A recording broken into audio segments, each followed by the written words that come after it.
À TF1 Info, on a toujours un œil sur les articles les plus consultés sur Internet. Et des contenus ont attiré notre attention. Regardez, des articles sur les camping-cars venant toujours du même site, avec des titres alarmistes. Obligation d'installer un nouveau rétroviseur, d'avoir un extincteur à bord, ou encore 118 véhicules verbalisés en une seule nuit.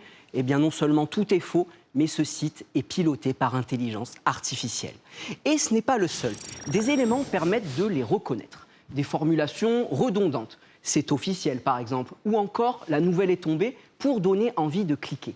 Et surtout des journalistes qui n'existent pas. Regardez, je vous présente la rédaction d'un de ces sites. Bon, ils ne sont pas très contents là, mais la vraie raison, c'est que cette photo est générée par IA. D'autres fois, des personnalités politiques tombent dans le panneau.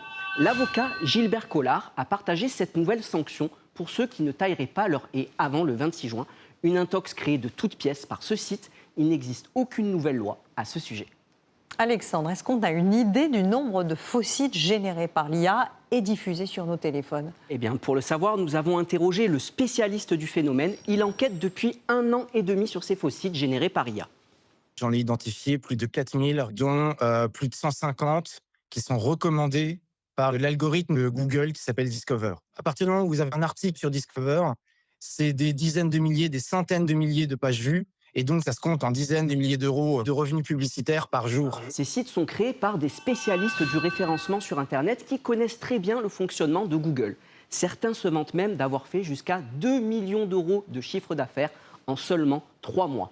De son côté, Google assure identifier 99% des contenus trompeurs ou de faible qualité et les exclure de ses résultats. Le moins qu'on puisse dire, c'est que ça ne fonctionne pas très bien, car peu importe le contenu, pour ces acteurs, l'information, c'est le cadet de leurs soucis.